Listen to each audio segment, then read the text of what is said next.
Bismillahirrahmanirrahim. Assalamualaikum warahmatullahi wabarakatuh. Perkenalkan, nama saya Reza Andriana dari PJKR 4C NPM 1810631070 mata kuliah biomekanika.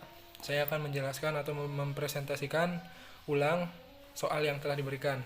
Soal pertama itu, jelaskan pengertian dan macam-macam gaya. Pengertian gaya. Gaya merupakan suatu perubahan keadaan, baik dari diam ke gerak ataupun dari gerak ke diam, atau perubahan kecepatan dan perubahan bentuk.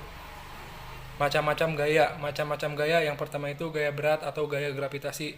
Contohnya itu gaya berat atau gaya gravitasi adalah buah kelapa yang jatuh dari pohonnya. Dia akan jatuh karena membawa massa yang berat. Dia akan jatuh ke bawah mengenai permukaan bumi. Selanjutnya gaya tahan.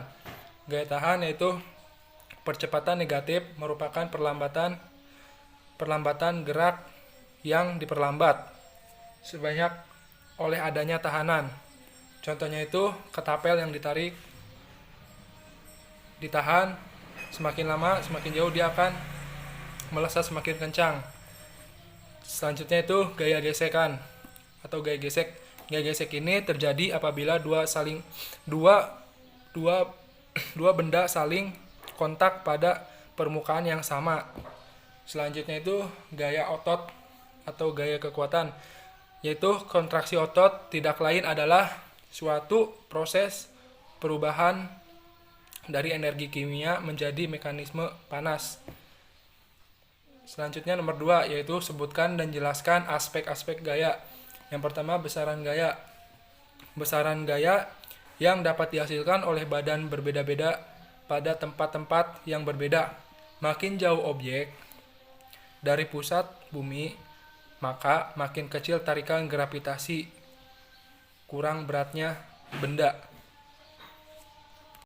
Selanjutnya, titik tangkap gaya. Titik tangkap gaya adalah titik di mana gaya dikenakan kepada suatu objek.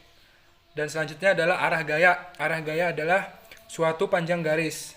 Nah, selanjutnya nomor 3. Nomor 3 adalah bagaimana cara memadukan.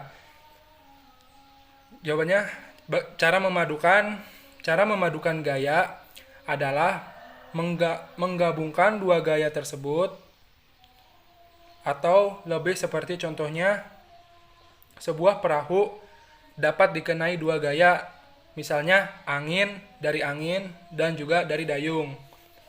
Selanjutnya nomor 4. Nomor 4 adalah sebutkan dan jelaskan cara menguraikan gaya.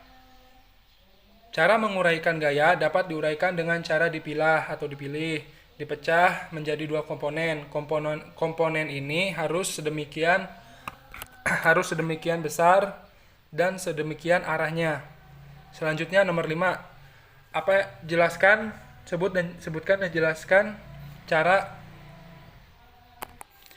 sebutkan peran gaya sentrifugal dalam cabang olahraga. Gaya sentrifal atau gaya yang menyebabkan benda yang berputar pergi menuju pusat lingkaran. Dalam dunia olahraga, peranan gaya ini mungkin hanya sedikit, tidak sebanyak penerapan gaya sentrifugal. Penerapan gaya sentrifugal ini dapat kita lihat. Contohnya dalam permainan sepak bola.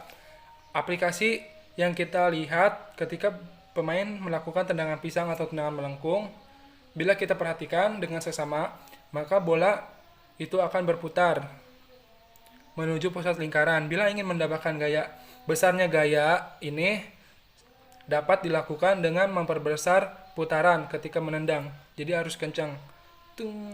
Lalu berputar. Sekian presentasi dari saya, kurang lebihnya mohon maaf. Wabillahi taufiq wal hidayah. Wassalamualaikum warahmatullahi wabarakatuh.